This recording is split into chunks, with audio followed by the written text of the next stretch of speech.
Inaz and the Two Unmarriageable Lovers. A novel by Dr. A. Ahmed. This story is narrated in 4 books. Book 1. Copyrights. All rights are reserved. No part of this book may be reproduced, stored in a retrieval system, or transmitted in any form or by any means without the prior written permission of the author, except by a reviewer who may quote brief passages in a review to be printed in a newspaper, magazine, school journal, or university article. This novel is a work of fiction, but the entire story is based on the real love story of 2 unmarriageable lovers. Therefore, all names, characters, places, and incidents are either the product of the author's imagination or are used fictitiously. Any resemblance to actual persons, living or dead, events, or locales is entirely coincidental. Chapter 95. The second police interrogation of the Sudanese refugee girl. The outcome of the first brutal interrogation of the suspected Muslim apostate girl Inaz Ahmed Salah has incensed Mr. Ralph Wolf into extreme anger and frustration. He initially wanted to involve either the Americans or the Jews or both, but not an unknown Lebanese couple who are called Mr. Vijay Alexander and his wife Teresa Alexander. His heart is set on fire when he learned that every confession Inaz had made during her harsh interrogation has been confirmed through the police investigation at the international airport. There are videos obtained from the surveillance cameras showing her arrival at the Bombay Chhatrapati airport, and her return has been verified through the computer's recording of the foreign passengers' entries. Nonetheless, the investigation could not go beyond the day of her arrival. There is no way to prove or disprove her claims that a Lebanese couple had assisted her in escaping from the hotel in Doha City, or they had forged a passport which facilitated her return, although her name is blacklisted by him personally. The Bombay Criminal Court can convict her on the grounds of her confessions that through forgery and false identity she returned to India. But Mr. Ralph Wolf anticipated that any smart lawyer of the United Nations in New Delhi can put a hold on any conviction of a female refugee in India. It is a well-known fact that refugees all over the world use forged documents to escape from their dictatorship regimes or run away from their poverty-stricken or civil war-torn countries.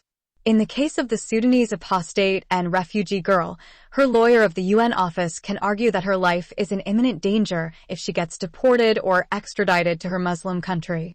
Every week, thousands of Arabs and Africans put themselves at high risk and pay thousands of dollars to the human traffickers to smuggle them in floating boats across the Mediterranean Sea to the European shores. When they arrive in the European countries, they will be received as victims rather than criminals, and each one of them will be granted refugee status, and soon they will be sent for resettlement in the New World. Accordingly, Mr. Ralph Wolf understood that if the Sudanese apostate girl's case became public knowledge and the media people poke their nose into it, she will be acquitted in honor, and very soon she and her family will be flown to Canada.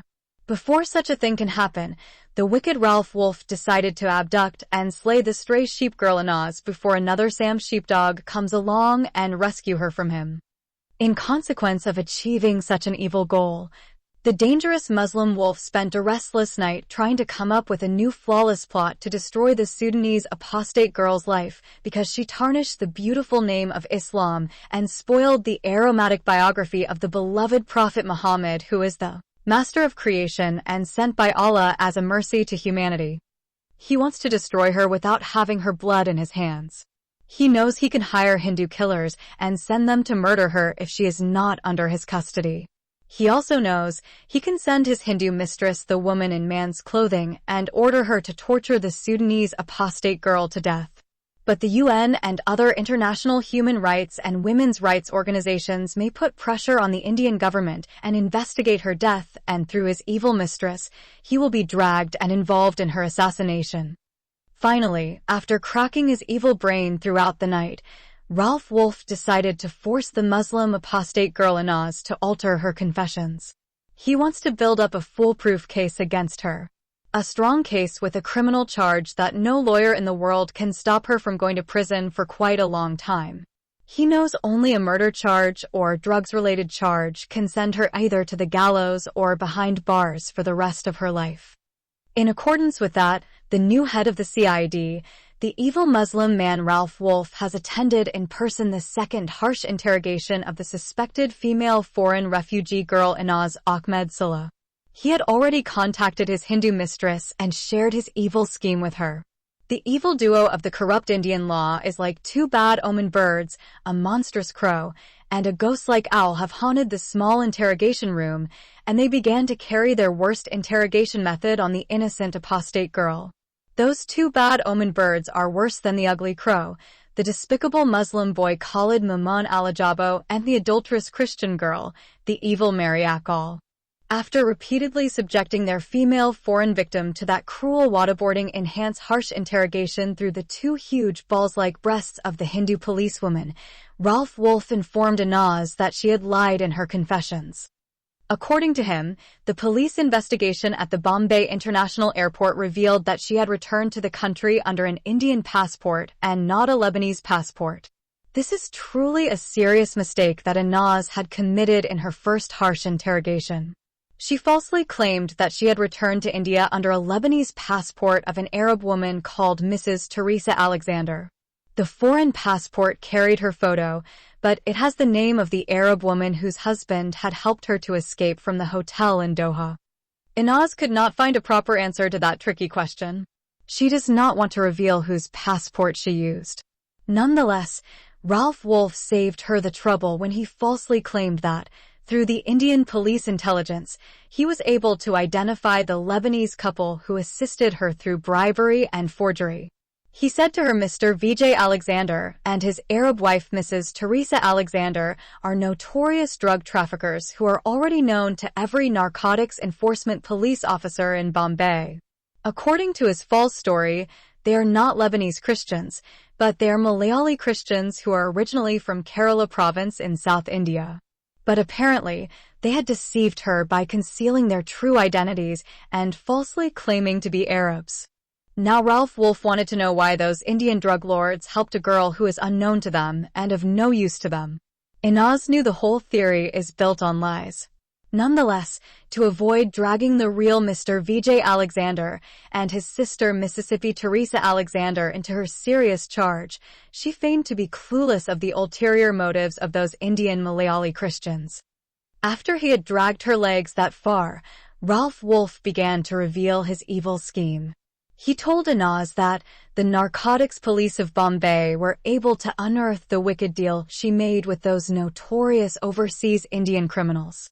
They took advantage of her helpless situation and proposed to help her escape from Qatar and assist her to return to India. But in return for their services, she has to help them once or twice in their drug trafficking business between Bombay and Doha. They even proposed to pay a high price for that illegal job. According to Ralph Wolf, the hated apostate Sudanese girl Inaz, being facing a life threat and found no other way out from her helpless situation, accepted the wicked deal. Nevertheless, the evil Muslim Wolf added that Mr. Vijay Alexander wanted to ensure that she would not double-cross them when she is safely back in India. He told her that he would not give her the forged passport and send her to Bombay unless she should agree first to have sex with him, and that should be done under a video recording. The video will be shown to her husband and also be uploaded on the internet if she refuses to fulfill her promise. Even though Inaz refused to bend to his threat and also refused to agree to sex. Then Mr. Vijay Alexander threatened to inform some Muslim terrorist groups about her hiding place. This new life threat forced the Sudanese girl Inaz to accept his conditions, and therefore she unwillingly allowed him to have sex with her. Of course, the apostate and refugee Sudanese girl Inaz has tried desperately to deny all those false allegations, but every time the woman in the man's body muffled her voice through her two huge soccer balls-like boobs. She repeatedly suffocated her by pressing her face into her huge chest until Inaz accepted the false charges. All those admissions have been recorded as pieces of evidence to be used against her in court.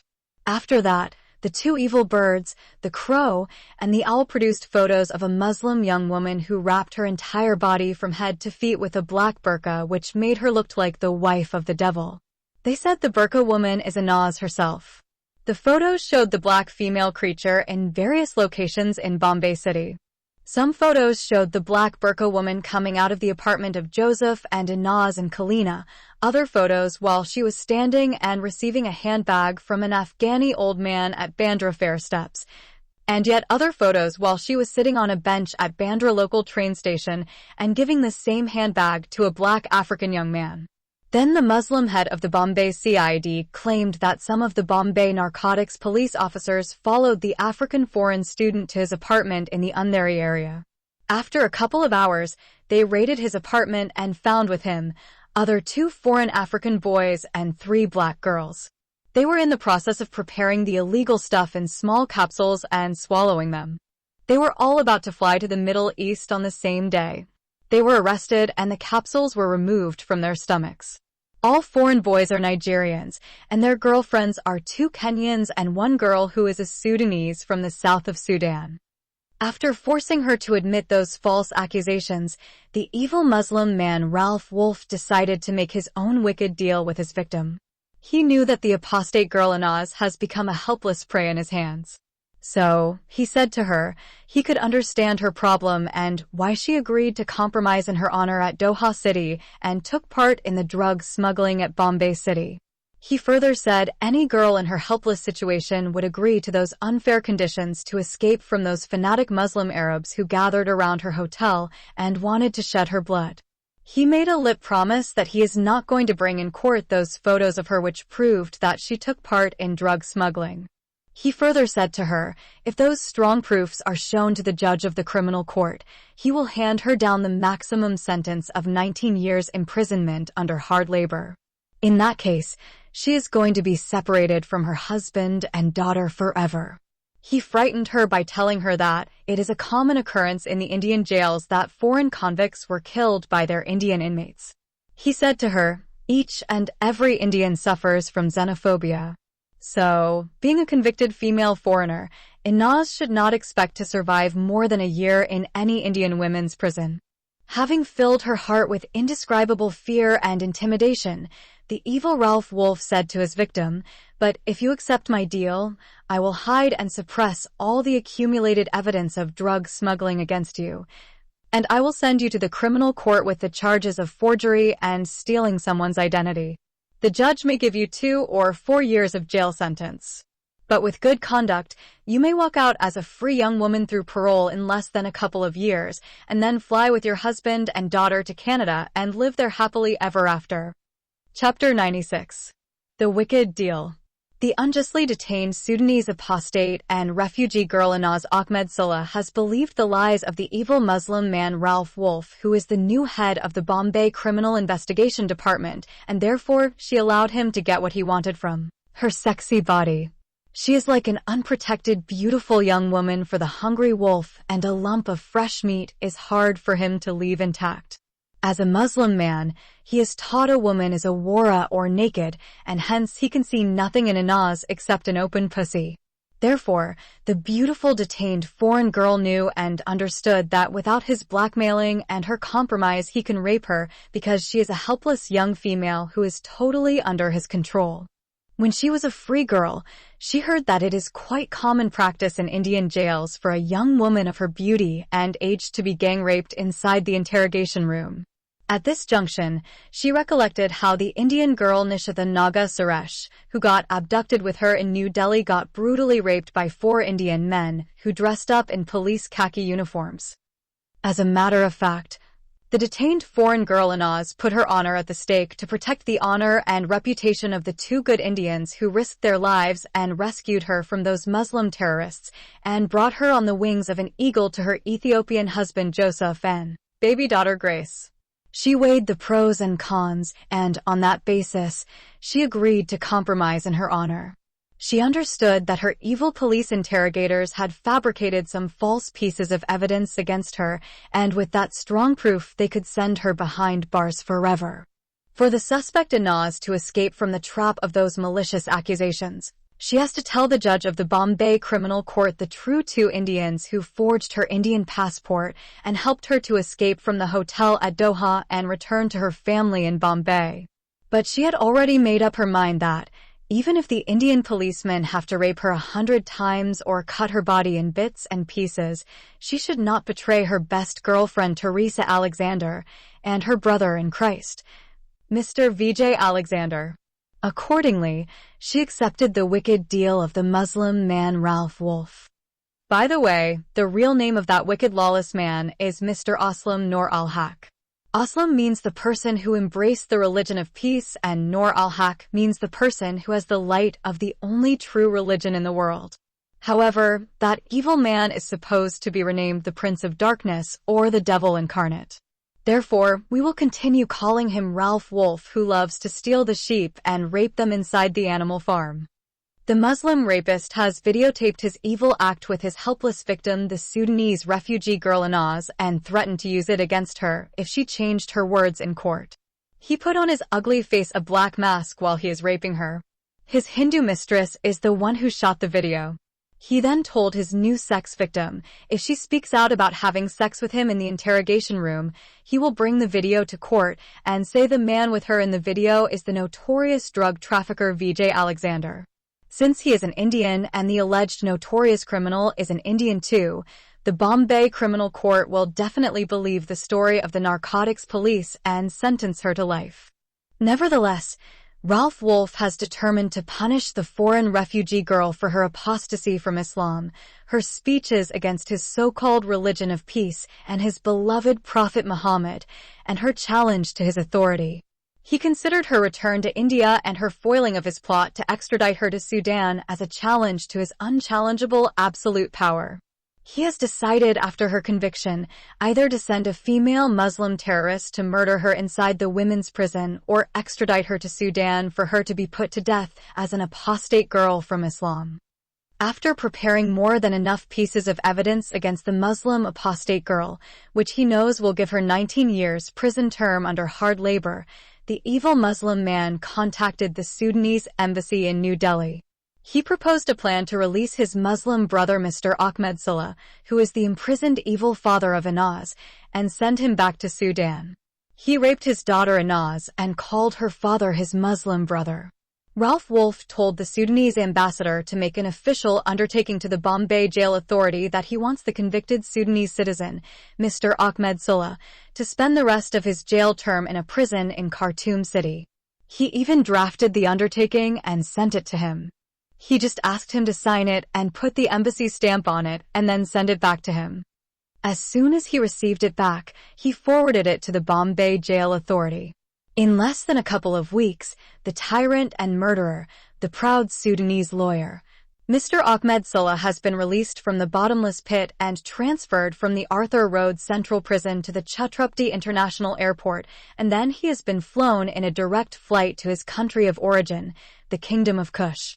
At the Khartoum International Airport, the terrorist father has been received as a great hero who returned from the prison of the accursed Hindu idol worshippers who are bitter enemies of Islam and Muslims.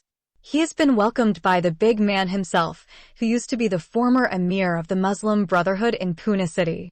Shortly after his return, through the recommendation of the biggest police authority in Khartoum, the proud and arrogant Sudanese lawyer has been awarded the honorable title of the righteous son of Sudan for his attempt to murder his own apostate daughter who challenged his authority and got married without his consent, an infidel, Christian man.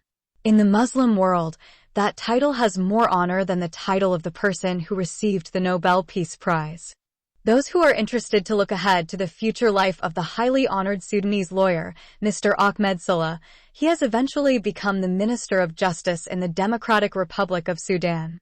We may or may not meet him again down the road of the life of his terribly abused and unjustly persecuted and prosecuted daughter.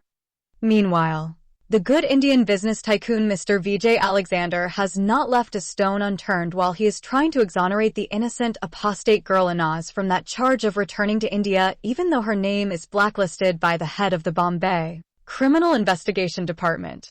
Unfortunately, all those top police officers he has contacted are having no power to change or intervene in a case being handled by the head of the biggest department of the police in Bombay. When all his efforts yielded nothing, he approached the church leadership and requested them to appoint a lawyer for the sister in the Christian faith Inaz Ahmed. The wealthy business tycoon Mr. Alexander can appoint 3 lawyers for the defense of the detained Sudanese apostate girl Inaz, but knowing that he and his sister are also involved in her illegal smuggling in the country, his wife Mary advised him not to do so. Even his sister Teresa has backed the wise advice of his wife. In fact, Mr. Vijay and his sister Teresa had expected the police to come and arrest them on the same day Inaz got arrested at the Bombay International Airport. However, after 1 week passed and no Indian cop showed up, they understood that Inaz remained faithful to her promise and did not involve them with her serious accusation. The church leadership accepted the request of Mr. Vijay Alexander and appointed an Indian advocate to defend an innocent apprehended foreign sister. Nevertheless, her loving husband Joseph Abraha had come up with a different suggestion for the defense of his beloved wife Inaz. He left his baby Grace under the care of Alexander's family and traveled to New Delhi. Upon his arrival, he took a taxi directly to the UN office and informed the new legal representative about the arrest of his refugee wife and the reason behind her detention. The legal representative assured him that the UN office is going to appoint a lawyer for his wife's defense. He also told him that what his wife had done was not a serious crime. He further said many refugees used illegal means to escape their dangerous situations. After receiving that assurance and a promise of a lawyer, Joseph went directly to the railway station and caught the Rajani evening train heading back to Bombay. A couple of weeks from the day of his return from New Delhi, Joseph received a phone call from the lawyer of his wife. The lawyer said to him he was going to meet his wife in a couple of days and invited him to come for the appointment. Joseph was not allowed to see his wife from the day they had been torn apart from each other at Bombay International Airport. The Bombay police refused to tell him in which place his detained wife is kept. Therefore, the Ethiopian husband immediately agreed to come after 2 days and meet his unjustly apprehended Sudanese wife. Through the UN lawyer, he came to know that his wife is detained in the Tana Women's Central Prison. From the Kalina area to Tana Town, which is located on the outskirts of Bombay, Joseph traveled by 2 local trains, 1 bus, and 1 rickshaw to reach the dungeon where his wife is imprisoned. However, the first Indian male lawyer who met Inaz and took her statement is the advocate who got appointed by the church. The detained Sudanese refugee girl told him about the forgery and the identity switch charges. He also assured her that what she had done was not a big crime, taking into consideration the circumstances which led her to do so. Therefore, he anticipated that with a clean criminal record, she may get a lenient prison term. Shortly after that, Inaz met with her UN lawyer and her husband. It is a very emotional and hard time when the 2 intimate lovers have been able to see each other inside the meeting room of the Tana Women's Jail. Joseph could not believe his eyes when he saw his beloved Sudanese wife Inaz. Her face is swollen and one of her eyes is closed shut due to the cruel beatings. Her entire face is puffed up, rounded, and misshapen. It lost half of its beauty. In this short time, Inaz lost so much weight as if she has not eaten food from the day she was arrested. Joseph wept bitterly when he saw the miserable condition of his beloved wife. She appeared to him as the frightened and saddened girl who spent many days and nights continuously weeping and did not sleep for exceedingly long time. He understood that this time his wife went through more brutal and cruel beatings than her former unjust arrest. The UN lawyer also assured Inaz that he will try to get her out of jail as soon as possible. He listened to her confessions and got her approval to represent her in an Indian court of law. That day, Joseph bought many food coupons in his wife's name to use to buy food and drink from the jail cafeteria. His imprisoned wife is not allowed to receive cash inside the jail, but she can receive coupons to eat her 3 meals in the canteen. Before the jail authority allowed her husband to visit her and purchase food coupons in her name, Inaz used to get only 1 meal in the whole day. In Indian jails, the suspect or the convict is entitled to a single meal in the day. He can eat it at one time or divide it and eat it at different times. He usually receives once a day 1 boiled egg and dal and rice. Dal means red lentils. Sometimes, some antisocial elements called gondas, which means Indian gangsters, rob the single meal from those less aggressive inmates and leave them to starve the whole day. Chicken and other meat food are rarely served to the jail inmates. Chapter 97. Serious charges against the foreign girl. Unfortunately, the unjustly detained Sudanese refugee and apostate girl Inaz Ahmed Salah has lost her 2 lawyers as soon as she appeared in the criminal court and her charges sheet has been read. The police prosecutor of the Bombay Criminal Investigation Department has prepared a huge charge sheet against her which included many charges, which she did not mention to her 2 lawyers when they met her in jail prior to her first hearing. The most serious of those 2 new charges are her involvement in drug smuggling activity in Bombay City and her voluntary sexual intercourse with a notorious drug dealer in Doha City. Her sex scandal has to do with her illegal return to India under a fake name of a Christian woman who gave her a forged passport. Her involvement in the drug smuggling was a debt paid to those notorious overseas smugglers who helped her to escape from the hotel in which she was trapped in the state of Qatar, and after that, through bribery and forgery, they brought her back to India. According to the Indian police intelligence, Inaz agreed to work continuously with those drug traffickers even after her immigration to Canada. The charge sheet included many small details that made her heart almost stop when she heard them read in court. Likewise, her husband Joseph and the 3 members of the Alexander family have been astonished by the undeniable pieces of evidence that have been presented by the Indian police in court.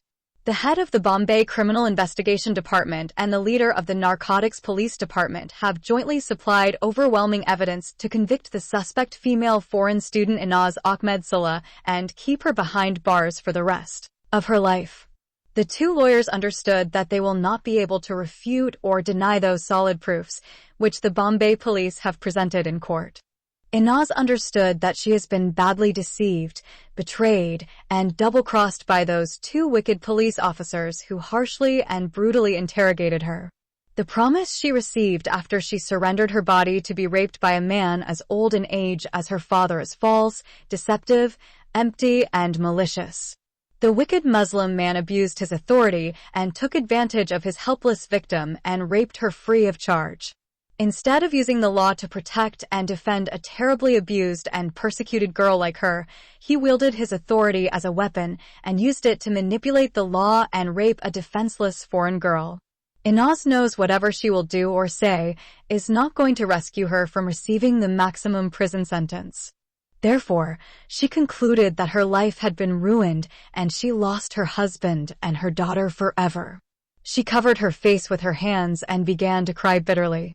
The pastor of her church and a few elders and brothers and sisters happened to be among those who know her and came to attend the first hearing. Immediately, Pastor James has whispered a few words in the ears of those brethren who are sitting close to him. In response to his whispering, all the church people stood up and marched out of the courtroom like soldiers marching in a parade.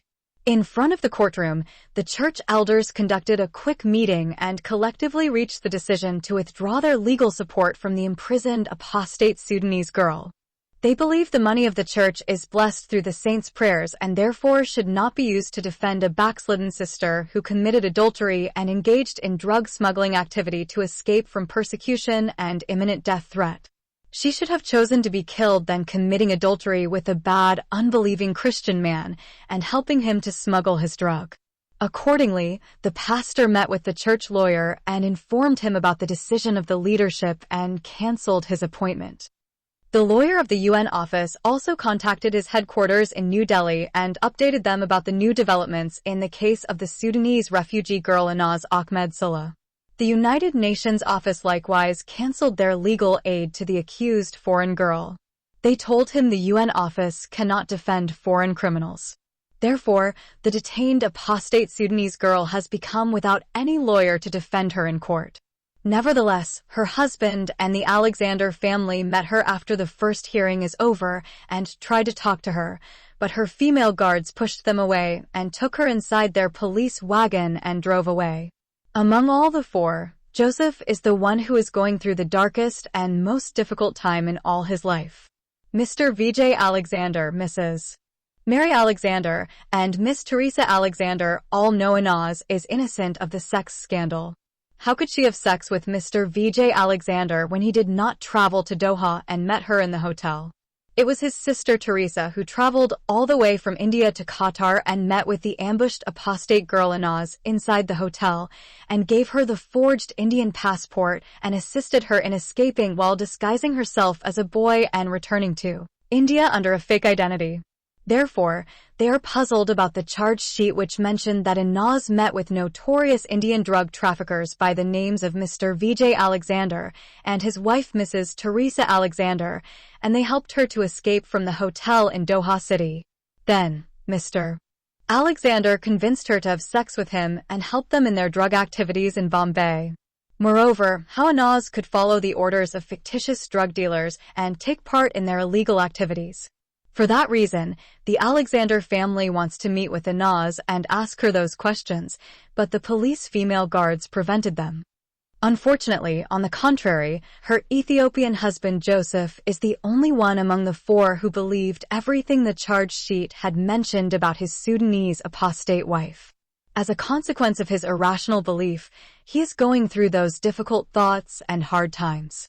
He is thinking some wicked Indians took advantage of his wife's helpless situation in the state of Qatar and helped her to escape and then blackmailed her.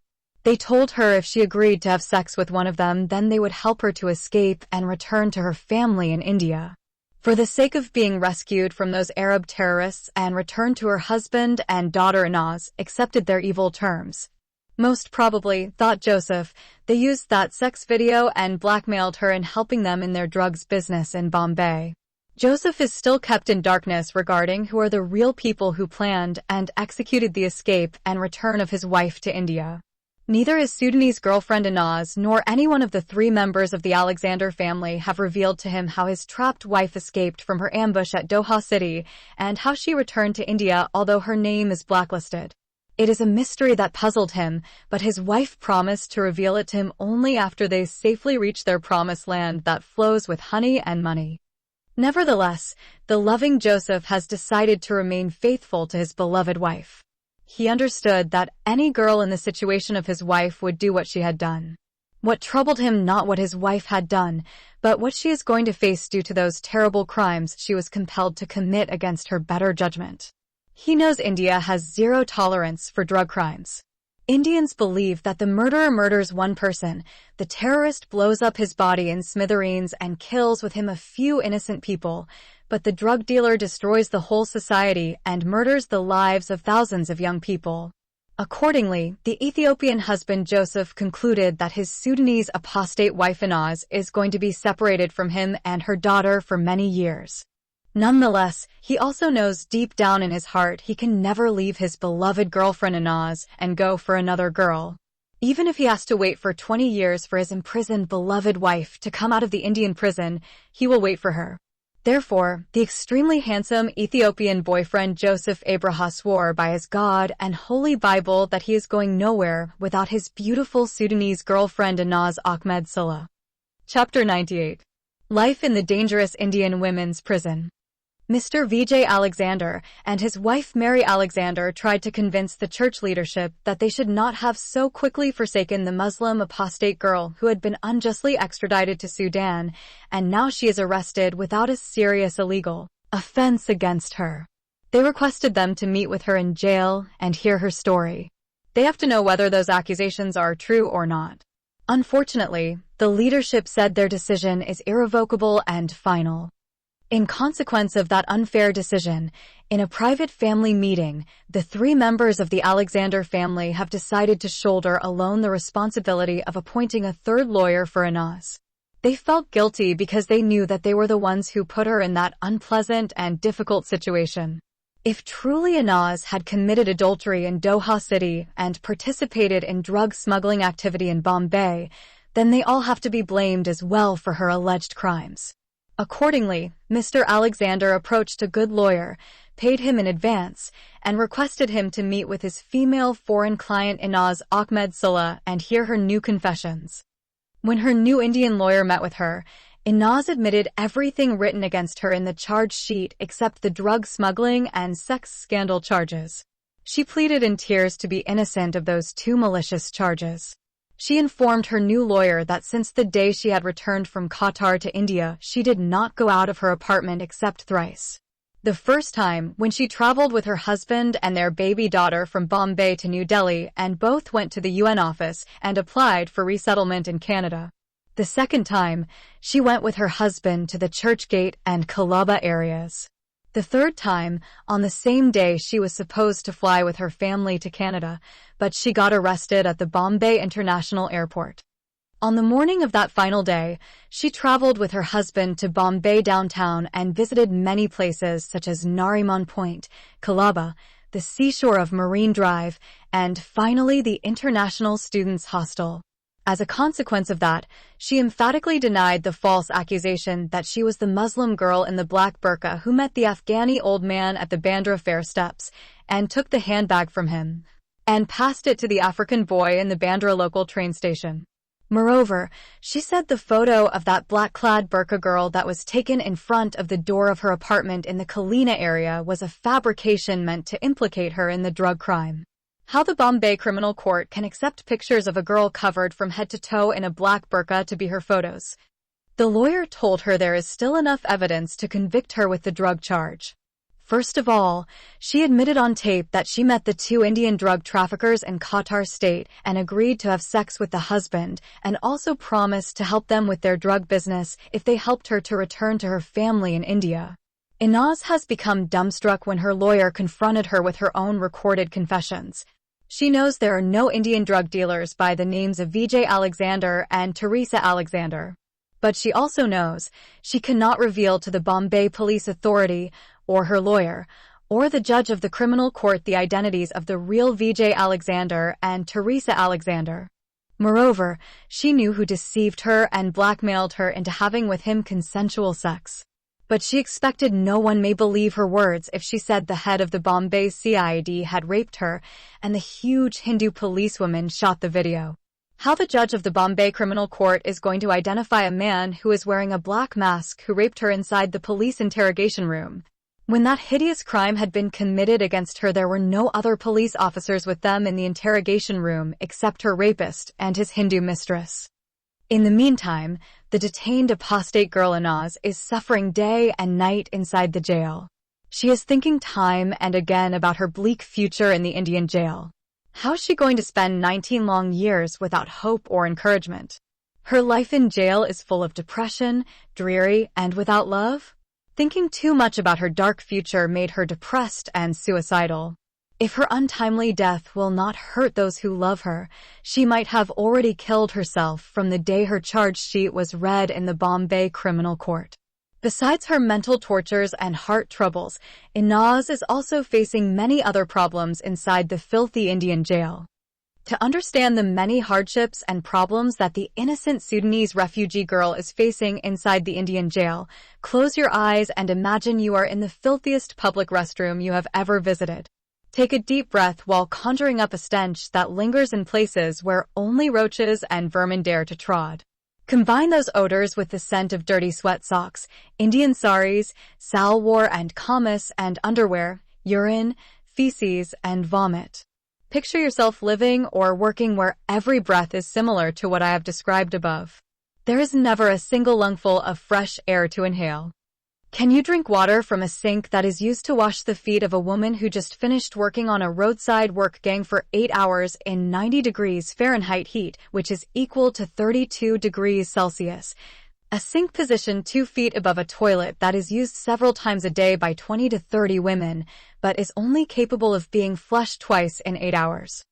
How about sleeping in a 6x9 room with 10 other women who have not bathed in several days during the hottest time of the year? There is no ventilation, no windows to open. How about sleeping on the floor with nothing between you and the grimy concrete surface, but an itchy wool blanket? Cockroaches, mosquitoes, flies, lizards, rats, scorpions, snakes, and mice darting from gaps between rusted plumbing and cracked cinder blocks. Flies in millions during the day and bloodsuckers in billions at night. Dried blood and vomit are the only splashes of color on drab walls. In short, the miserable and inhumane conditions in the rotten Indian jails are worse than those in the Sudanese Free Hotel in New Delhi that Inaz lived in with her husband and other 17 asylum seekers. That miserable free hotel is like a five-star hotel as compared to the rotten Indian jail. She is now staying in a small dark room with other 14 female inmates. They are all Indian women and suffering from serious xenophobia. She can neither speak their Hindi language nor any of those female inmates can speak Arabic or English. Many times, she got hammered mercilessly by them and other female guards. They have turned her into their unpaid maidservant. They made her massage their bodies and clean their place and dirty rags. Fortunately, after her first hearing, the foreign girl Inaz had been moved from the Tana women's prison to the Baikula women's jail. All her new 14 inmates are foreigners. 5 are white girls, of whom 1 an American and the other 4 Europeans, 3 Nigerian girls, 2 Pakistani girls, 1 Kenyan girl, 1 Afghani girl, 1 Somali girl, 1 Iranian girl.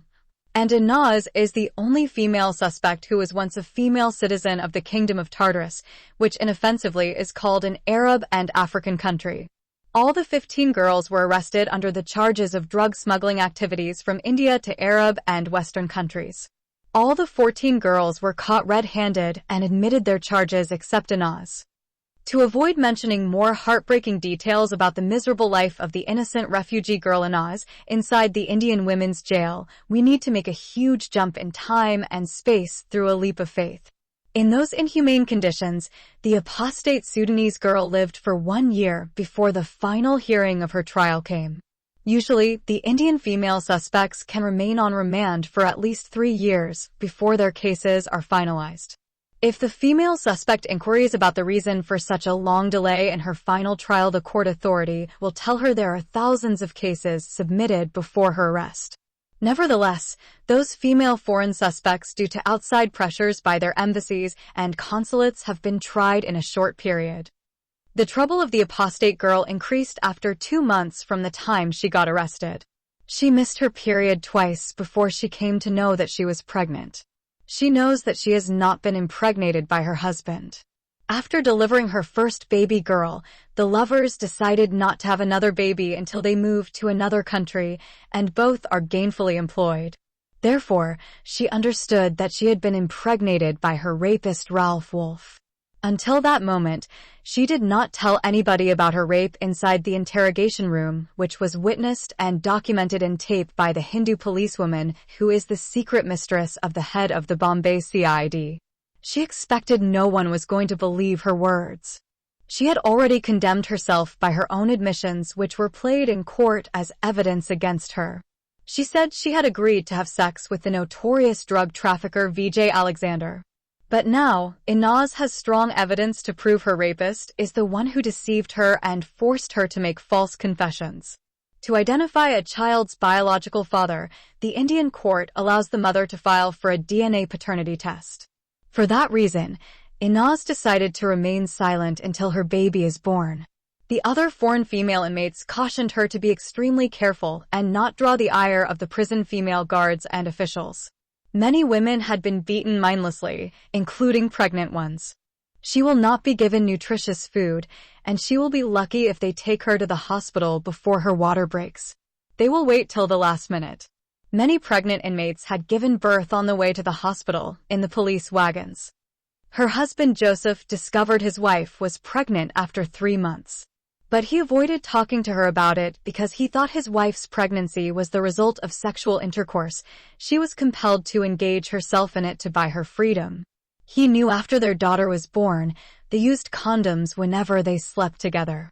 All the members of the Alexander family thought that Inaz was impregnated by her husband before she landed in jail. For 1 year, the good man Mr. Alexander supplied her with all her daily needs such as food coupons, clothes, soaps, toothbrushes, tubes of toothpaste, etc. He also continued to pay her lawyer's fees. He and his wife and sister visited her often in jail and never missed a single hearing. Her husband is also always beside her. Every time he came to visit her, he brought with him their baby girl to meet her mother. He also prepared the food in his apartment and brought to his wife home-cooked food. The loving Christian husband has postponed his medical study and dedicated his time to taking care of his baby daughter and his unjustly imprisoned Muslim apostate wife. By then, Grace had grown into a lovely toddler. She has the beautiful complexion of a mixture of her extremely handsome Ethiopian father and exceptionally beautiful Arab mother.